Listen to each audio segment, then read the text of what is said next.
Muy bien, hermanos, buenas noches. Vamos para más una reunión del grupo Teófilos y seguimos con las cartas paulinas. Hoy el tema bastante interesante. Vamos a hacer un vistazo sobre la carta de los Corintios y también de los Romanos. Pero entonces, para empezar nuestra reunión, pido al hermano Leandro que por favor saque su silencio y pueda hacer la oración inicial. Por favor, Leandro. En el nombre del Padre, y del Hijo, y del Espíritu Santo. Espíritu de Dios, te pedimos de corazón que hoy oigas nuestras súplicas, de que vengas a nosotros para engrandecer nuestro espíritu y nuestro amor en las enseñanzas de la Sagrada Biblia. Esperamos poder entender con claridad lo que nos quiere decir Pablo en sus cartas, pues necesitamos conocer a fondo no solamente la teoría, sino el enfoque que él le da y por qué lo da. Gracias te damos, Señor, y que el Espíritu de Dios esté siempre con nosotros. Amén. Amén. El Padre, el Hijo y el Espíritu Santo. Amén. Amén. Gracias, hermano. Gracias. Bueno, el Padre también me pidió para que nosotros hiciésemos un repase sobre el periodo que nosotros estamos viviendo. Yo voy a compartir, entonces preparé una pequeña presentación para exponer acá para ustedes. Y yo creo que todos sabemos que estamos en el periodo del Adviento, ¿sí? Y que nosotros, nuestra iglesia, diferentemente del año civil, nosotros tenemos otro año. Y cuando empieza el año litúrgico, el año de la iglesia, ¿qué me dice? ¿Alguien puede decirme? ¿Cuándo empieza o es el mismo? Bueno, hoy vamos a ver. ¿Cuál es la pregunta? ¿Cuándo empieza el año litúrgico de la Iglesia Católica? Con el primer domingo de Adviento. Correcto. Ya estuve cerca, Flor. Estuve calentita. Muy bien. Vamos a ver. Primero, o sea, nosotros, diferente del año civil, nosotros tenemos un año litúrgico que se basa en los eventos de la vida del Señor Jesús. ¿Sí? Y tenemos ese año en 3 ciclos. El ciclo A, B y C, cada uno caracterizado por su evangelista, ¿no? Por su evangelio. ¿Quién puede decirme qué año estamos viviendo? Ahorita comenzamos el B, el ciclo B. Estamos en el B. Esto es, está bien, súper. Empezamos el B porque empezamos un nuevo año litúrgico. Empezamos entonces el ciclo A que acabamos de terminar. Terminó. Del Evangelio de San Mateo. Entonces empezamos el B con el Evangelio de San Marco y después viene el Evangelio de San Lucas. Y Zuleta, ¿qué pasó con San Juan? Se quedó olvidado. No, el Evangelio de San Juan, ele es leído principalmente en los tiempos de Pascua. Pascua. Esto es. Entonces, muy bien. Ahí tenemos, entonces, el año litúrgico. E quando empieza, ou seja, o ano litúrgico é dividido principalmente por os momentos que nós vivimos em nossa igreja, ao redor da vida do Senhor Jesus. E quando empieza? Aí está a fecha, la señal. Empieza el domingo del Cristo Rey, Rey del universo. Entonces, enseguida viene el primero domingo del Adviento. ¿Que fue cuándo?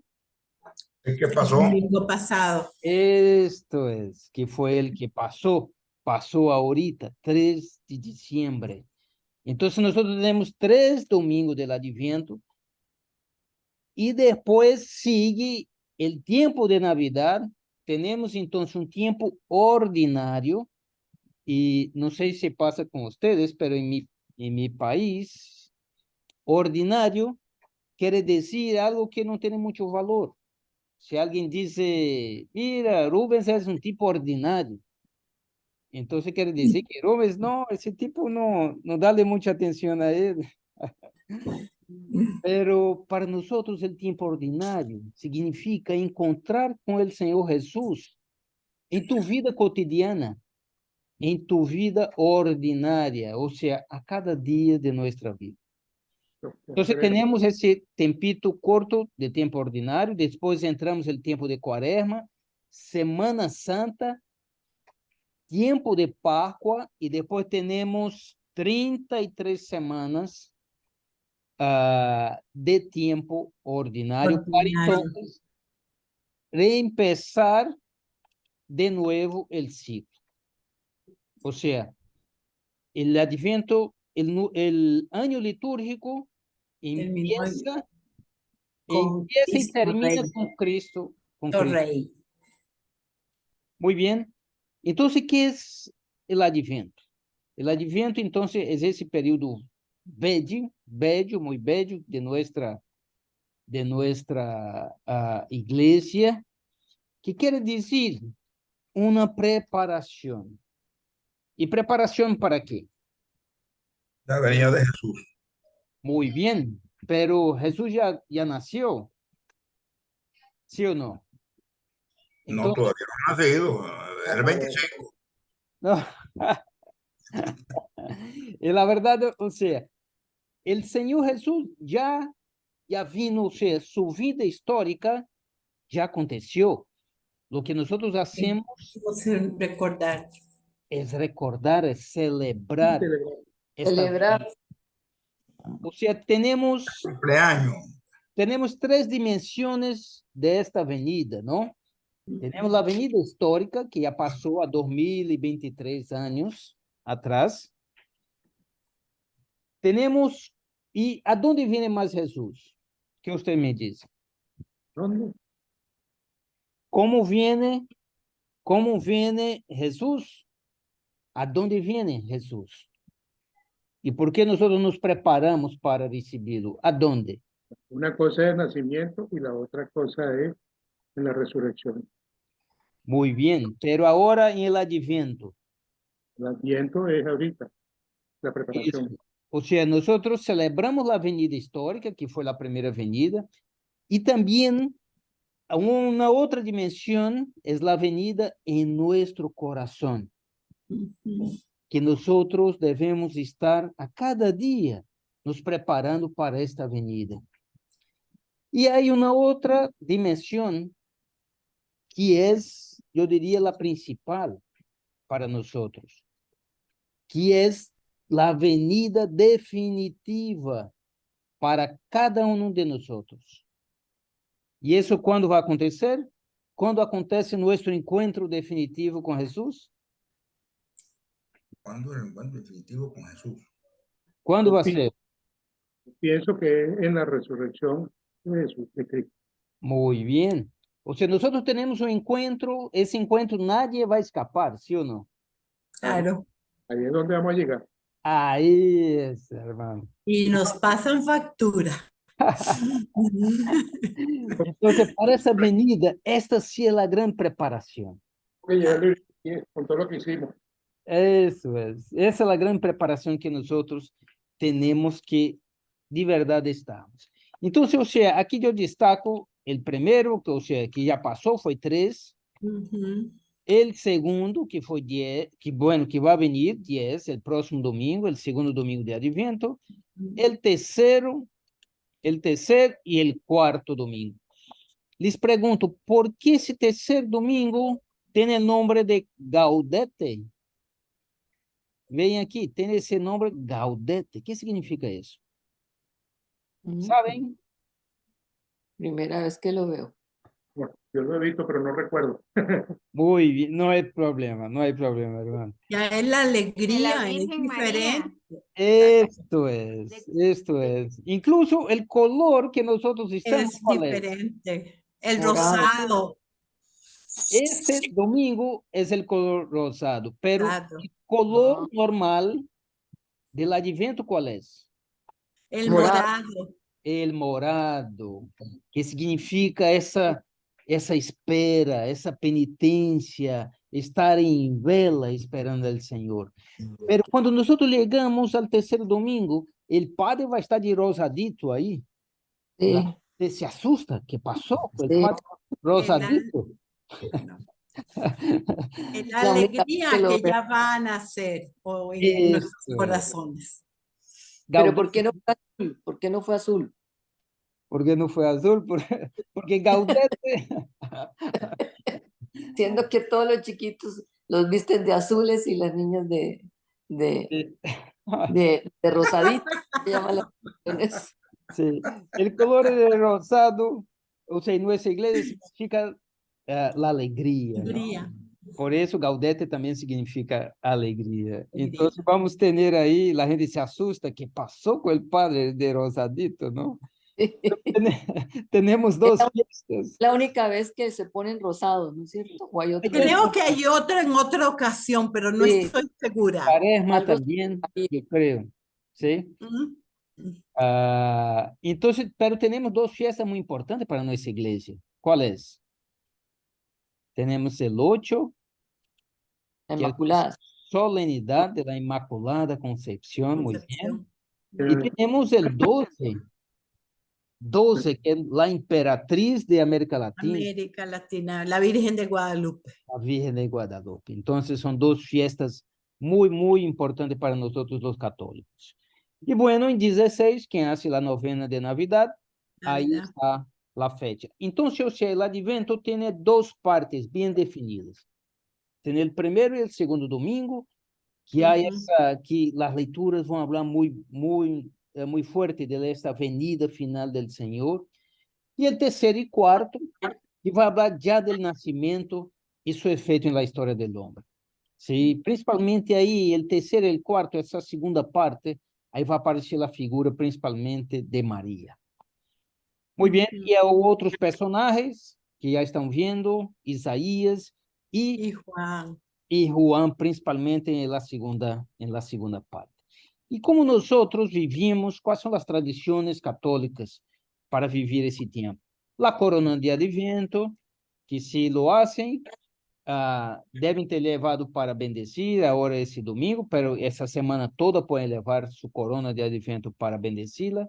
El pesebre, el árbol de Navidad, la novena de Navidad y el árbol de José. De GC. Eu vou passar rapidito para falar muito rapidamente para não tomarmos muito tempo del encuentro de hoje. Pero igual de la misma forma, la gente, o sea, el comercio, Chuleta, aquí desde el inicio de noviembre ya estaba la gente montando árboles, haciendo decoración de Navidad. Pero ¿qué es? Si nosotros seguimos la liturgia, entonces, ¿qué es interesante? ¿No? O sea, ¿y cuándo sería el período para nosotros montarmos cada elemento desse? La corona de Adviento sí se empieza desde el primer domingo de Adviento. Ujú. Y se enciende la vela ahí ese primer domingo de Adviento. Y hay una vela que es rosada. Y hay una vela que es rosada, perfecto, que es del tercero, ¿no? Ujú. Entonces, y la segunda parte del Adviento, o sea, a partir del tercer domingo de Adviento, ahí sí se montaría el pesebre y árbol de Navidad. Navidad. Y la novena, como ya dijo, el El 16. 16. Y igualmente el árbol de Jesé. Muy bien, pasar rapidito, ¿cuáles son los elementos? Rubens, perdón, Rubens. Claro ¿Qué que es el sí. árbol de GC? Vamos a hablar aquí. Vamos Ok. a hablar, ¿sí? Entonces ya está en la secuencia. ¿Qué es la corona de Adviento? es una tradición, por ejemplo, en Brasil, la corona de Adviento no es muy fuerte, pero aquí en Panamá sí es bastante fuerte. Entonces, o sea, aquí habla de las ramas, de esa forma circular, de las velas, que es la luz de Jesús. También depende, algunos países, algunos locales tienen diferentes colores. Aqui eu cito algumas, morada, a roja, a rosada e a branca, pero isso muitas vezes aqui mesmo em Panamá a gente toda hace morada e solamente o terceiro domingo Rosada. é rosadita. E o mais interessante, essas tradições são oportunidades que nós temos de viver a fé, nossa fé, em família, não? Então, para seguir, para hacer la corona de Adviento, hay las oraciones, hay el encendido, no se hace un pequeño ritual. Y eso es muy No, importante, involucrar a los hijos, los nietos. Eso es muy interesante. Como yo digo, o sea, es muy interesante para los niños. Hasta hoy, yo me recuerdo, haciendo memoria, que en mi interior, allá en la finca, la gente hacía árbol de Navidad, agarraba una rama seca Exacto. y envolvía con algodón ay, sí. para Sí. hacer la, para le atraer la memoria, ¿no? La cuestión del blanco, de algo de la nieve, o sea, Ah, yo todavía tengo esos recuerdos en mi memoria, que mi mamá lo hacía y envolvía a todos nosotros. El pesebre. El pesebre es muy interesante, ¿no? Y eso, sí, muy bien. o sea, solo sobre el pesebre podríamos pasar aquí todo un encuentro hablando. Fue creado, fue empezado por San Francisco de Asís Ujú. para evangelizar, para llevar el mensaje. Mira qué belleza, ¿no? Y el Papa Francisco dedicó una carta apostólica solamente para hablar del pesebre, que es un signo bellísimo, ¿no?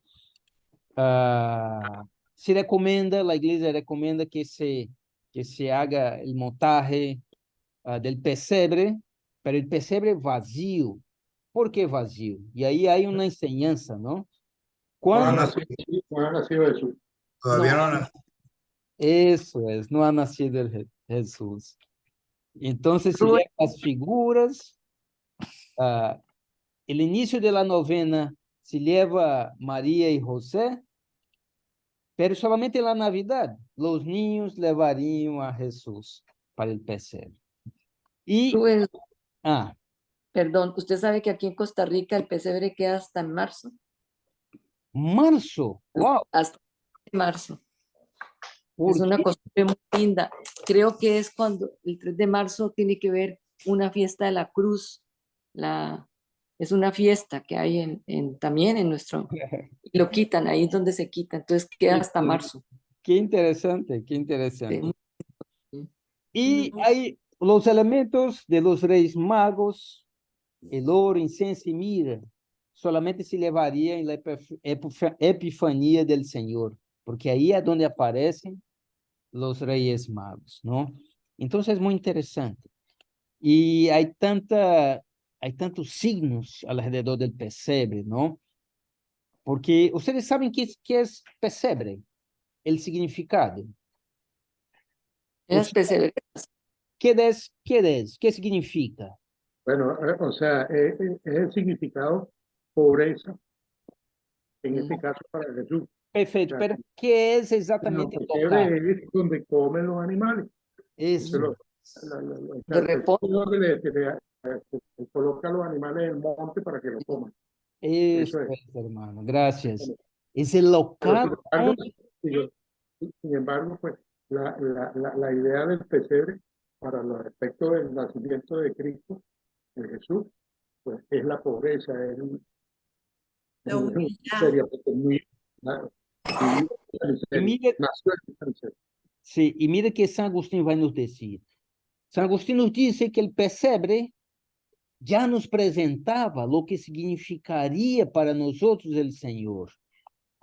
¿Quién me lee qué dice San Agustín ahí en esta frase?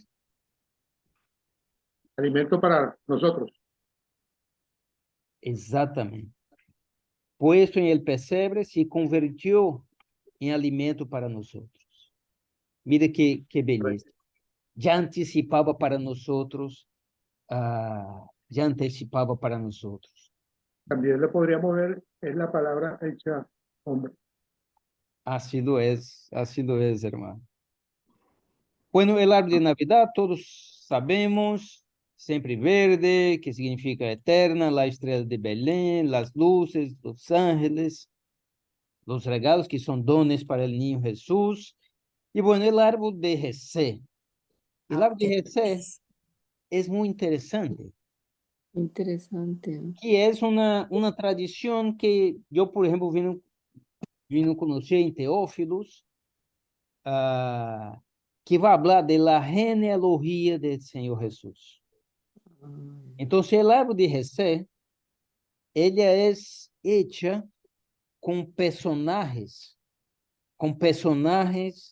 de la genealogía de Jesús. Y viene de un texto de Isaías, que me lee ese texto de Isaías. Y saben que hoy fue la lectura del día de hoy. Correcto. Sí, así lo es. Hoy fue eso. Sí. Correcto. ¿Qué me lee, por favor? Saldrá una un vástago del tronco de Jesé y un retoño de sus raíces brotará. Reposará sobre él el espíritu de Yahvé, espíritu de sabiduría e inteligencia, espíritu de consejo y fortaleza, espíritu de ciencia y temor de Yahvé. Muy bien, gracias, María. ¿Y quién fue Jesé? ¿Quién puede decirme? Jesé está ahí en el Antiguo Testamento. Este fue padre de Algún profeta. José. Jesé fue el padre del rey David. Sí. De Ese, David, de David. Por eso se dice el tronco de Jesé. Ujú. Va a nacer un vástago, o sea, va a nacer ahí va a germinar del tronco de Jesé, o sea, del árbol de Jesé. Bello, ¿no?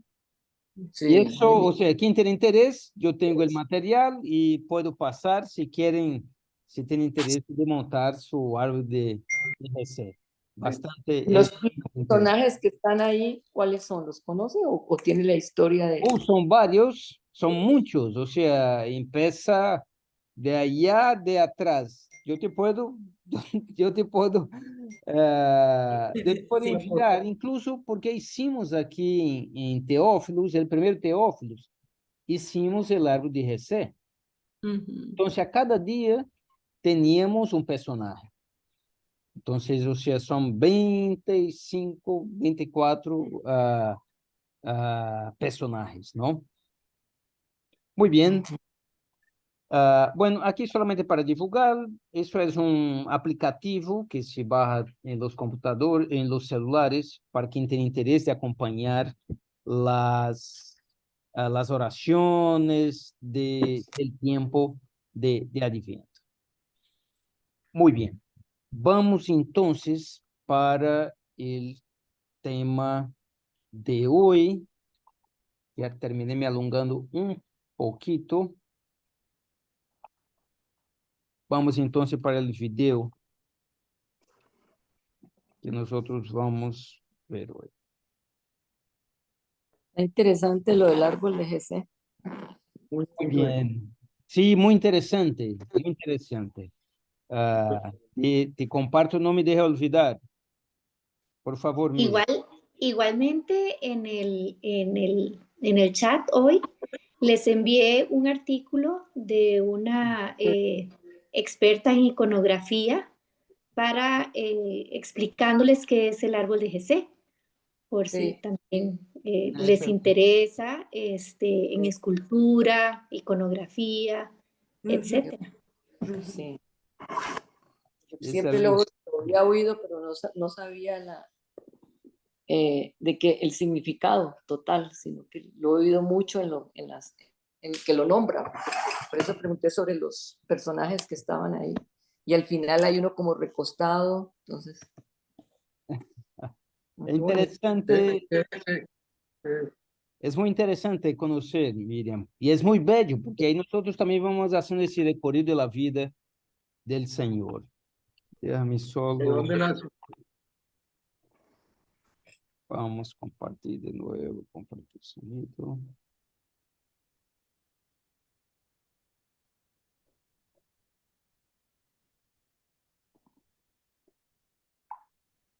Muy bien, muy bien. Entonces vamos a ver Corintios, hacer una pasada de Corintios primero y Corintios, la primera carta de Corintios y la segunda carta de Corintios, y vamos a ver si tenemos tiempo para entrar en Romanos. Muy bien.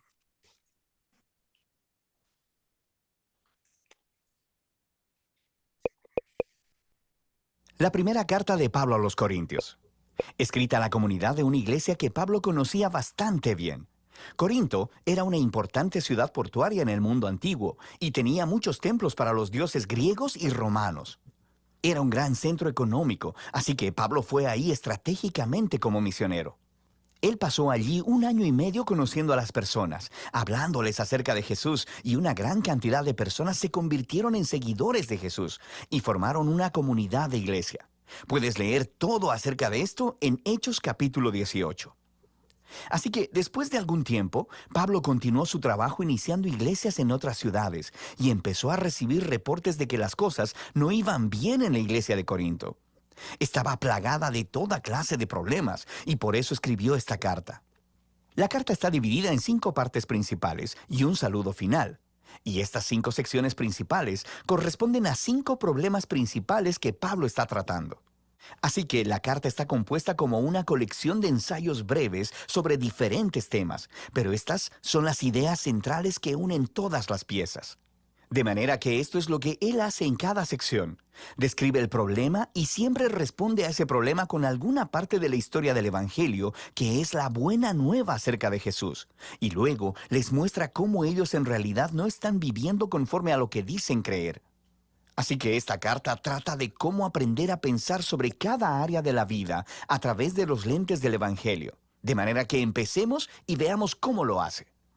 En los capítulos del 1 al 4, el problema es que existen divisiones en la iglesia. Hay algunos otros maestros que han pasado por la ciudad desde que Pablo se fuera.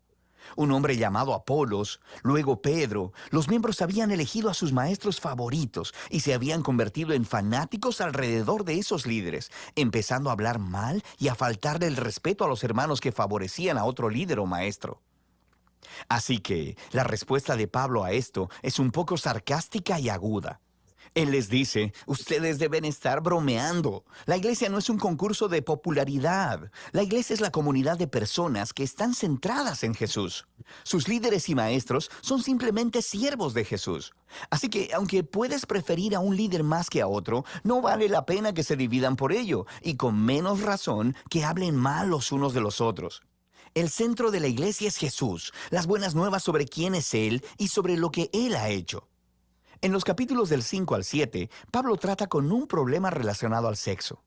Había varias personas acostándose con otros en la iglesia. Un hombre con su madrastra y otros todavía adoraban a los dioses griegos en los templos locales, acostándose con las prostitutas que trabajaban ahí. Y no solo eso, sino que había personas en la iglesia que decían que eso estaba bien. Ellos decían, «Hey, somos libres en Cristo, la gracia de Dios no tiene fin», ¿cierto? Entonces, no hay problema. Y Pablo dice que sí hay problema. Y con el Evangelio en la mano, les muestra qué tan equivocada está esa forma de pensar.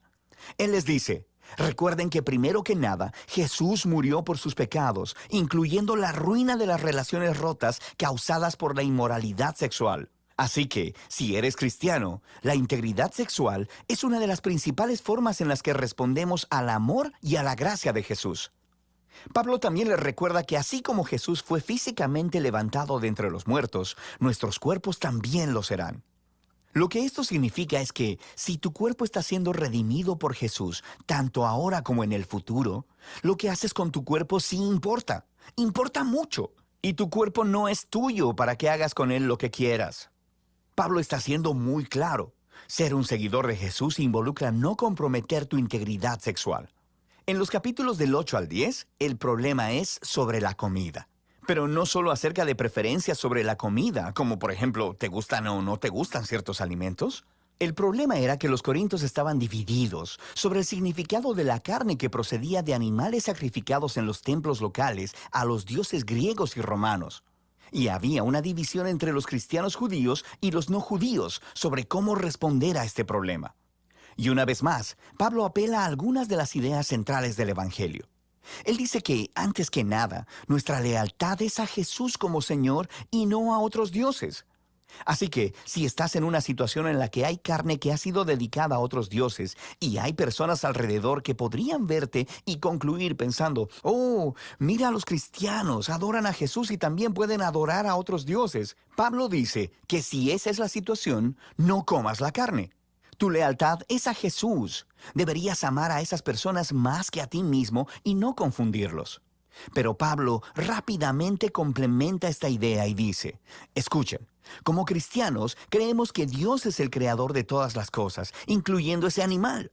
Y creemos que los ídolos del templo son solo pedazos de madera y de piedra. Así que, si no hay nadie alrededor tuyo que malinterprete tus acciones y tienes hambre, come. Como nueva persona en Cristo, eres libre de seguir tu conciencia en estas situaciones debatibles. ¿Qué hace que esté bien comer en una situación y no en la otra? El principio central es el amor. El amor se negará a sí mismo y buscará el bien de los demás. Y el amor de Dios está en el centro del Evangelio. Amor es lo que Jesús hizo cuando murió por nosotros. Así que Pablo dice que eso es lo que los cristianos deben hacer por otras personas.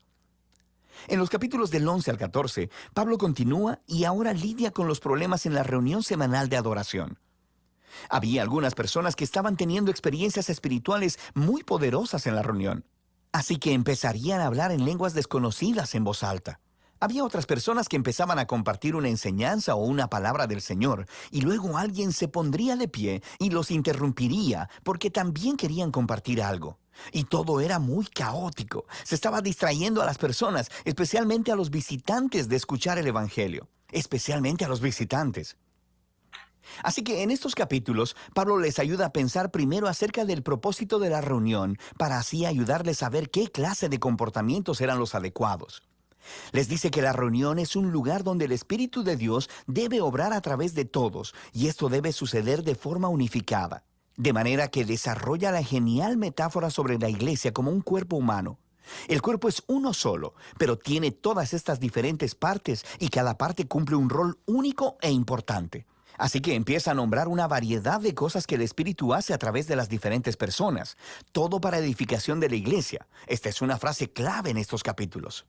Y Pablo concluye que lo más importante en una reunión debe ser un concepto central del Evangelio: el amor de Dios.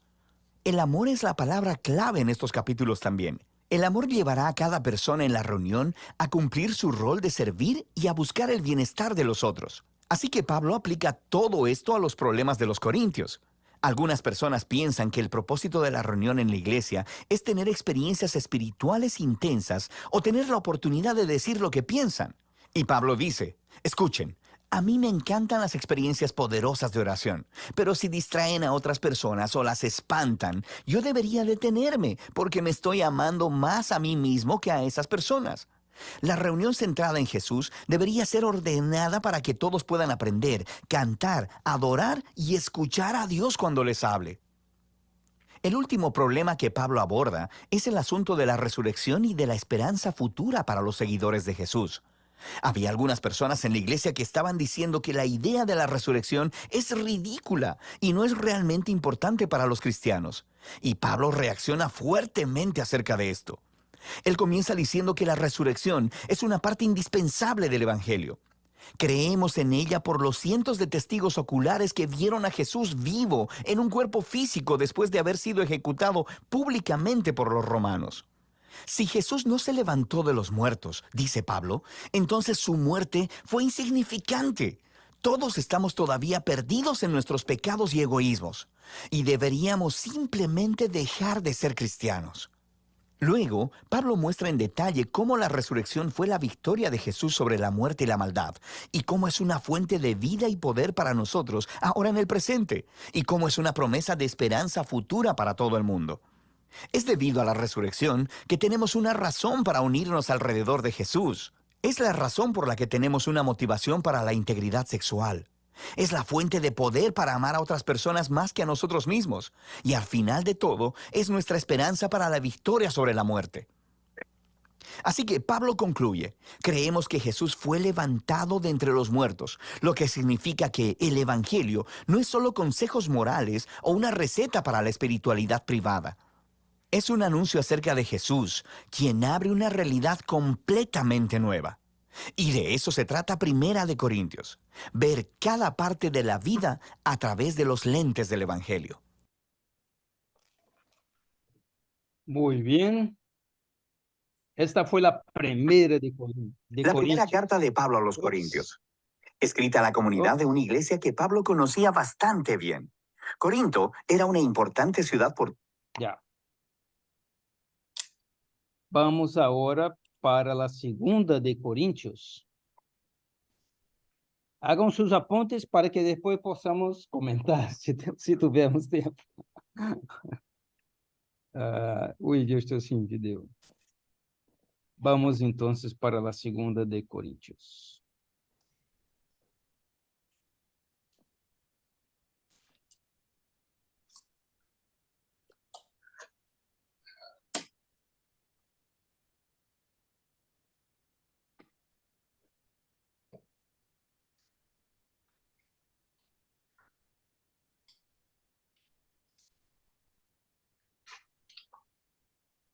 Muy bien.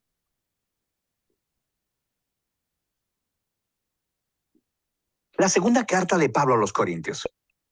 Aunque se llama Segunda de Corintios en nuestras Biblias, hay muchas pistas en esta carta de que esta no es la segunda carta que Pablo escribió a la iglesia en la antigua Corinto. Pablo inició esta comunidad de Jesús en Corinto en uno de sus viajes misioneros hacía ya un tiempo. Puedes leer la historia en el libro de Hechos, capítulo 18. Y después de continuar con su camino, Pablo recibió un reporte de que las cosas no estaban bien en esa iglesia. Así que él escribió la carta que conocemos como Primera de Corintios para corregir estos problemas. Y parece que muchos en la iglesia rechazaron la enseñanza de Pablo en esa carta y se rebelaron contra su autoridad. De manera que en esta carta aprendemos que Pablo había dado seguimiento a este asunto en persona, con lo que él llama una visita dolorosa, y después de esta envió una carta que nos dice fue escrita con angustia y lágrimas. Entonces, después de todas estas medidas, la mayoría de los corintios, no todos, se dieron cuenta de su arrogancia y le pidieron perdón a Pablo. Querían reconciliarse. Así que Pablo escribió esta carta para confirmarles su amor y compromiso. La carta fue diseñada con 3 secciones principales, cada una tratando un tema distinto. De manera que Pablo primero aborda su reconciliación con los corintios. Después, en los capítulos 8 y 9, trata el tema de la generosidad olvidada. Y en los últimos capítulos, Pablo reta a los corintios que todavía lo rechazan. Profundicemos un poco y verás cómo se integra todo esto. Entonces, Pablo empieza agradeciendo al Dios de toda misericordia y consolación, quien le trajo paz y ánimo a él y a los corintios durante este tiempo de división y disputa. Él reconoce que las cosas han estado tensas desde su dolorosa visita y deja claro que los ha perdonado. Él quiere una relación abierta y honesta. Pero, en primer lugar, ¿por qué habían rechazado a Pablo? Bueno, más adelante en la carta descubrimos que los corintios habían menospreciado a Pablo como líder. Él era pobre, ganaba un minúsculo salario a través del trabajo manual, estaba en constante persecución y sufrimiento, frecuentemente no tenía hogar y, para colmo, no era un orador muy impresionante. Así que una vez que los corintios fueron expuestos a otros líderes cristianos más prósperos e impresionantes, empezaron a pensar menos de Pablo. De hecho, estaban avergonzados de él. Entonces Pablo primeramente responde mostrándoles que su exaltación de estos líderes, simplemente por su riqueza y elocuencia, es una traición a Jesús. Muestra un sistema de valores completamente distorsionado. El verdadero liderazgo cristiano, dice Pablo, no se trata del estatus o de la autopromoción. Pablo muestra cómo él y los otros apóstoles son esclavos cautivos del Rey Jesús, quien les está guiando en un desfile triunfal. El trabajo de Pablo no es ser impresionante, sino apuntar hacia la persona que sí lo es, Jesús.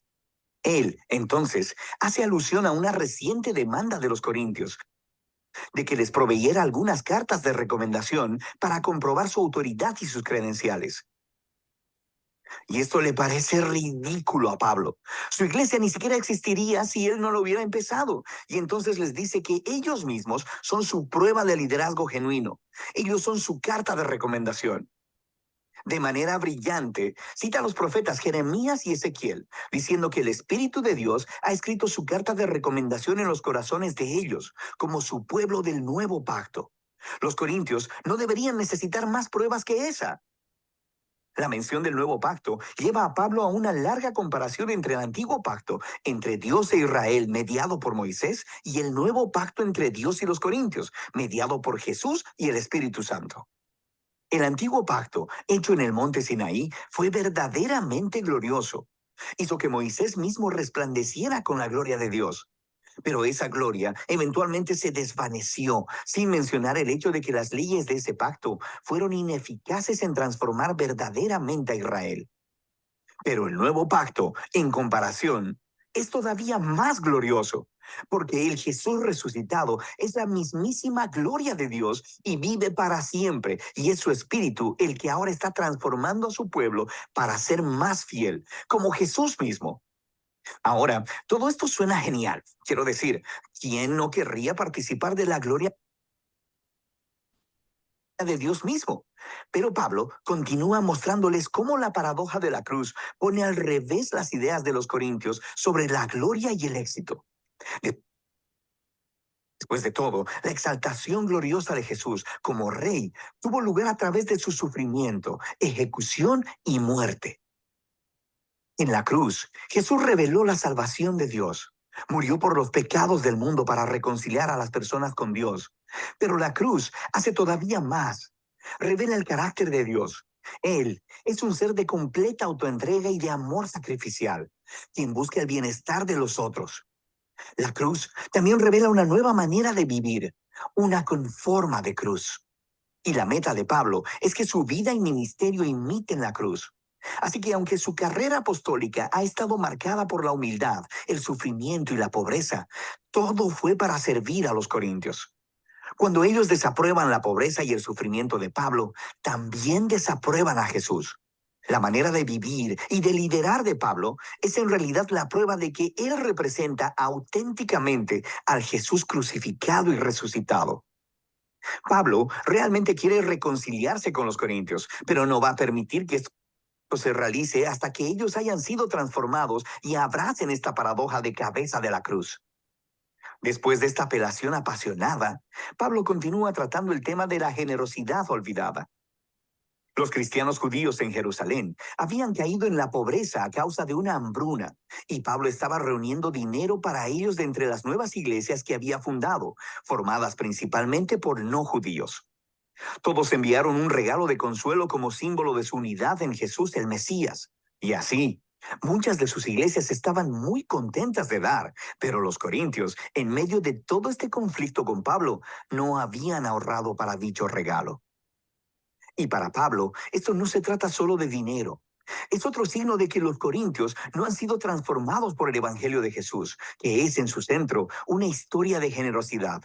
Pablo dice, ustedes conocen la gracia de nuestro Señor Jesucristo, que siendo rico, sin embargo, por amor a ustedes, se hizo pobre, para que por medio de su pobreza ustedes llegaran a ser ricos. Él les está contando la historia del Evangelio a través de metáforas financieras. Jesús entregó su glorioso honor o riqueza y se humilló para morir como un esclavo pobre, para que otras personas que eran pobres por el pecado y la muerte pudieran ser exaltadas y convertirse en ricas a través de la riqueza de la gracia de Dios. Ser cristiano es dejar que esta historia eche raíces en tu mente y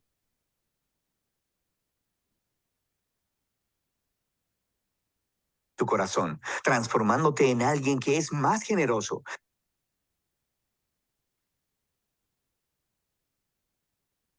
más dispuesto a compartir su vida y sus recursos para ayudar a otros. En la sección final de la carta, Pablo se enfoca en una fuente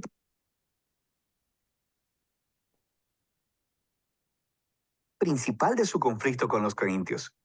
Ese grupo de líderes impresionantes a quienes él sarcásticamente llama superapóstoles. Ellos llegaron a Corinto promocionándose a ellos mismos y hablando mal de Pablo, diciendo que era un líder pobre y sin éxito. Arriesgándose a sonar como si se autopromocionara, Pablo les dice, ¿estos tipos quieren realmente comparar credenciales? Él podría sobrepasarles a todos ellos. ¿Son judíos expertos en la Biblia? Bueno, también Pablo. Él era también un fariseo. Se había memorizado toda la Biblia. ¿Quieren hablar de su conocimiento superior acerca de Jesús? Pablo ha visto y ha estado con Jesús resucitado. Incluso ha tenido visiones del trono celestial de Jesús. Pero lo más importante, Pablo ha dedicado su vida entera a la misión de Jesús. Ha sacrificado su comodidad y su estabilidad y nunca le pidió dinero a los corintios, a diferencia de los superapóstoles, quienes cobraban mucho, pero Pablo se ganaba su propio salario. Pablo dice que se niega a presumir de estos logros, porque estas no son cosas realmente importantes para el cristiano. En lugar de eso, él presumirá de lo imperfecto y débil que es, porque es en esas insuficiencias que él descubre el amor y la misericordia de Jesús. O como Jesús una vez le dijo a Pablo, mi gracia es suficiente para ti, mi poder se perfecciona en la debilidad. Pablo concluye la carta con una sobreadvertencia a los corintios sobre su necesidad de examinarse. Su desprecio hacia Pablo, su manera de vivir y su amor por esos superapóstoles, todo esto muestra que ellos no entienden en esencia quién es Jesús. Puesto que no están viviendo como seguidores transformados de Jesús, les invita una vez más a humillarse a sí mismos delante del amor de Jesús. Segunda de Corintios nos ofrece una ventana realmente única a la vida de Pablo y a la paradoja que se nos presenta en la cruz de Jesús. La cruz reta nuestros valores y nuestras maneras de ver el mundo. Nosotros valoramos nuestro éxito, educación y riqueza, pero Dios valora la humildad y la debilidad, porque su amor y poder se dieron a conocer a través del sufrimiento, la muerte y la resurrección de Jesús. La cruz también desata el poder transformador y la presencia del Espíritu para empoderar a los seguidores de Jesús para que tomen su manera cruciforme de vivir y la hagan suya. Y de eso se trata Segunda de Corintios.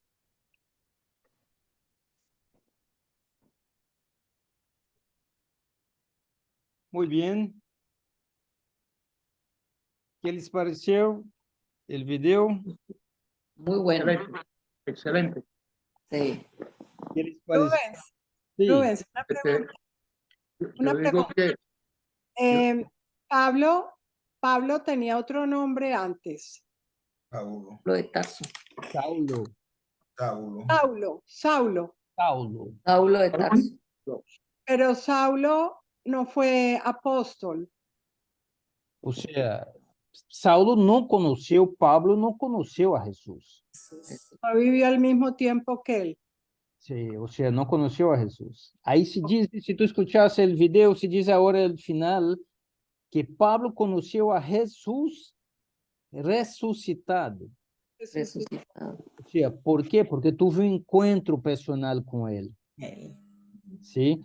Y la historia, o sea, la Biblia trata ese encuentro personal en un camino a Damasco, cuando iba con la intención de ¿qué? De perseguir y matar a los cristianos. Ajá. Algunos teólogos dicen que ese encuentro personal aconteció cuando él empezó a conocer la forma de vivir los cristianos. Entonces ahí él se convirtió. Se convirtió. ¿Y quiénes son los superapóstoles? Esos son personajes que aparecieron en Corintios, Corintios. que hablaban muy bien. Entonces, los corintios se fueron con él. se foram com eles, não? Pessoas que, e isso, quando eu vi esse vídeo, esse chuleta, isso passa muito hoje em dia, sim ou não? Sí. Pessoas que são, não sei que lhes pareceu, pero, uau, parece que está escrevendo para hoje dia, não? Casos, eu não hablo solamente, eu não estou falando de nossa igreja, eu estou falando de los cristianos de forma general, ¿sí? O sea, muy ricos, muchos, algunos muy ricos que pregam incluso el resultado financiero como una bendición, ¿sí? No estoy diciendo que no sea, pero tú no puedes acercarse al Señor para tornar-se rico, o sea, com o objetivo de riqueza, ¿sí? E Pablo diz exatamente isso em la carta, não? E é interessante que essa primeira de Coríntios, ou seja, habla de pontos muito críticos, não? Em aquele tempo e quizás também hoje, ¿sí? Se vocês viram, ou seja, as divisões, e aí versículo muito interessante que diz, tu não és eu sou de Pablo, tu és de Pablo, de Apolo, de Pedro, não. Nós somos de Cristo. Nós somos de Cristo. E quantas vezes passa isso em nossas paróquias, não? Não, eu sou de grupo tal, não sei o quê, e empieza uma pelea e cada qual está em seu muro, em seu clã, defendendo. E se um grupo tal, um ministério realiza uma determinada atividade, não, eu não participo, porque eu sou de outro grupo. Esse chuleta, que passa aqui? Nós não somos de um ou de outro, nós somos de Cristo e estamos para servir a Ele, não? Interessante como problemas em aquelas comunidades não iniciais e muitas mesclas que todavia tinham com os templos paganos, sim? Incluso um escândalo, não? Para nós outros hoje é um escândalo, pero em la época o tema de sexo, ou seja, haviam deuses que tinham prostitutas, isso em tempos paganos, não? Não em nossa, não junto ao cristiano, pero os cristianos começaram a pensar que isso era bueno, ¿sí? O uso de prostitutas dentro do templo. E Pablo foi muito seguro. Não, isso não é correto, isso não é certo. E isso eu creio que também falta muito hoje. Lo que é mal, aunque nadie lo haga. E que lo que é bien, aunque nadie no lo haga. Ou seja, lo que não podemos, todos estão fazendo lo mal e vamos para allá. Não, vamos a começar a aceitar. Ou seja, nós como cristianos, temos que ter muito seguro lo que é certo, lo que é mal e lo que não é, e defender lo que é certo. Defender o bem. Alguns pontos também, ou seja, não sei se vocês miraram outros pontos também importantes, interessantes. Ángel. Sí, yo, bueno, lo que más o menos yo entendí leyendo y ahorita mismo con esta presentación que tú hiciste, que realmente pues mucho de eso se establecen como diferentes líderes, a pesar de que todos inclusive pueden estar bajo un mismo objetivo que es Cristo, pero van por diferentes caminos, ¿no? O sea, y es lo que yo pienso que es como lo que nos está sucediendo hoy día en la parte de la política, ¿eh? Que todos queremos algo, pero entonces este va por aquí, este otro va por allá, y no es eso, es una sola cosa donde tenemos que fijar la vista, o sea, pierden el rumbo, como decimos sencillamente. Pues no, nosotros tenemos una sola dirección y ese es Cristo. Y si no seguimos a Cristo, vamos a caer vamos a llegar a otro puerto, por decirlo así, ¿no? Así lo veo, pues sencillo, y es una forma pienso yo que expresarlo. Apolo decía, no, que yo soy de Apolo, yo soy de Pedro, yo soy de Juan, yo soy... Es que no son los grupos, pero eso serían los políticos, podemos decirlo de esa forma, ¿no? Entonces, aquí nosotros somos el de Cristo, más nada. Él lleve, si tú vas a seguir a Juan, pero Juan tiene que seguir la misma y estrictamente los mandamientos, podemos decirlo de esa forma, de Cristo. Así, no hay otra. Muy bien. ¿Alguien más quiere hacer algún comentario? Viendo esta descripción que hicieron de Pablo, la verdad que casi todo lo hizo él. Le tocó durísimo, bien duro le tocó, no fue fácil. Y yo me pregunto, no sé si esta pregunta cabe, ¿por qué los apóstoles son 4? ¿Y por qué Pablo, a pesar de que él no vivió con Jesús ni estuvo en la época, sino hasta, como dicen, que tuvo ese encuentro en la resurrección, todo lo que él ha escrito, ¿por qué no está en los evangelios como parte, como un apóstol? Sí, o sea, solo haciendo una pequeña observación. Los apóstoles son 12, ¿ah? Evangelista. Son 12 y los evangelistas son Son 4. 4. Sí. ¿Sí?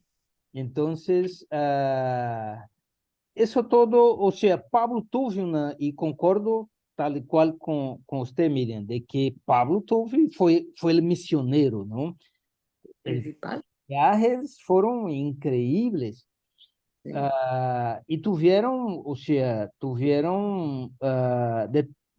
si tú ves Lucas, que lo acompañó, tú ves Marco, o sea, tú ves Barnabé, Pedro, ese tipo fue lo máximo. Y tuve esa visión misionera, aunque no solamente él, ¿sí? Pero las cartas de él yo creo que hicieron la gran diferencia. Él tuvo el cuidado de acompañar las comunidades. Y eso nos trae un mensaje muy fuerte, o sea, de que nosotros, a donde pasamos, que possamos acompañar a la gente. O sea, no solamente quien es abuelo, quien ya tiene una familia larga, o sea, cada cual tiene que sentirse responsable por su comunidad, ¿no? Y acompañarlos. Y Pablo tuvo ese cuidado. Mira, Corintios fueron 2 cartas, Romanos 2 cartas también. Sí, sí, Ángel.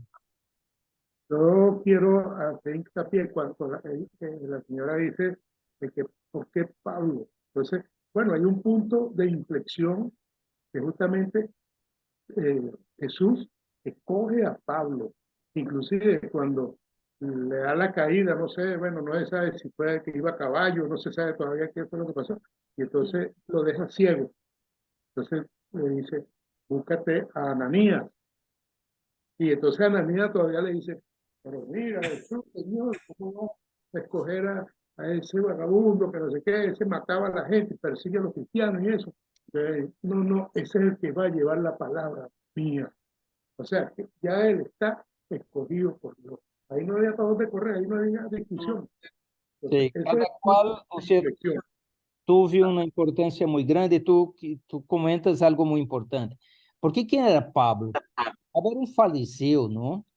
Pablo era um tipo capacitado, estudou, sim, o tipo era estudioso, sabia de todo, como disse ahorita em el video, sabia a Bíblia, ou seja, a Bíblia não, sabia a Torá, la Torá de início hasta el final. Entonces el Señor lo escogió y mira, ele matava a los cristianos, perseguia, aprisionava para ser muertos. Y el Señor transforma del mal hacia lo bien. Del mal hacia lo bien. De verdad es algo, yo creo que... No, y algo importante que era ciudadano romano. También. Entonces, de hecho, hay que acordarse también en el capítulo aquel, cuando ya está en la cárcel, ¿verdad? Y que el cuidador, cuando se da cuenta que viene el temblor y que dice, uy, se escaparon, ¿verdad?